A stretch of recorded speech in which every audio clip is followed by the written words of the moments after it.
Amen! Mapagpalang umaga po sa ating lahat. Lahat po tayo ay tumayo at ating nasisimulan ng ating Sunday worship sa umagang ito at ating napurihin ng Panginoon.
Kayo, makipagbukas po kayo sa akin sa Isaiah chapter 9 verse 6. At ito po ang sinasabi.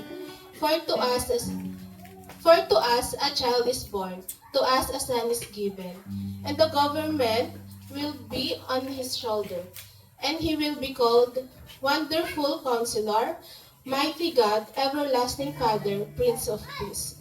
To God be all the glory.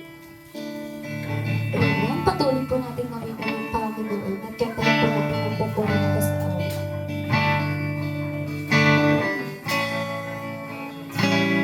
Hallelujah. Ang hanggang katapatan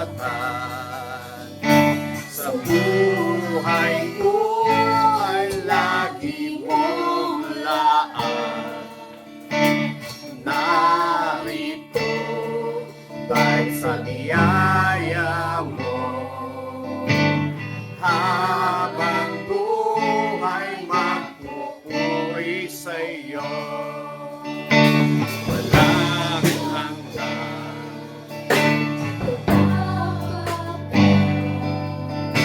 Sa buhay ko Ay lagi mong laan.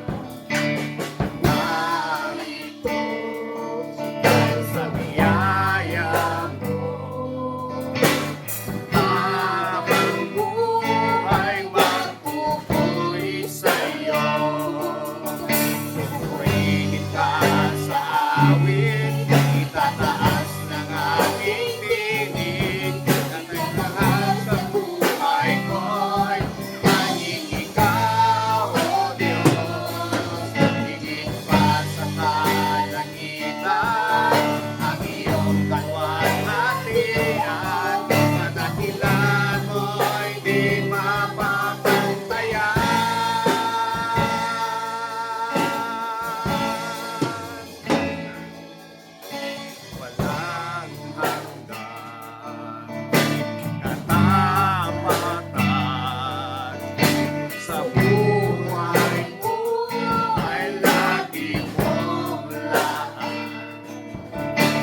ipinagkaloob mo sa araw na ito. Gabayan niyo po kami sa aming maririnig na salita. Naway sana may sa puso po Hallelujah. namin ang bawat mga salita mo, Panginoon. Yes, Ah, Lord. Ingatan niyo po kami sa aming buhay, Panginoon. Amen. Ito lamang po ang aming hinihiling. In Jesus' name we pray. Amen.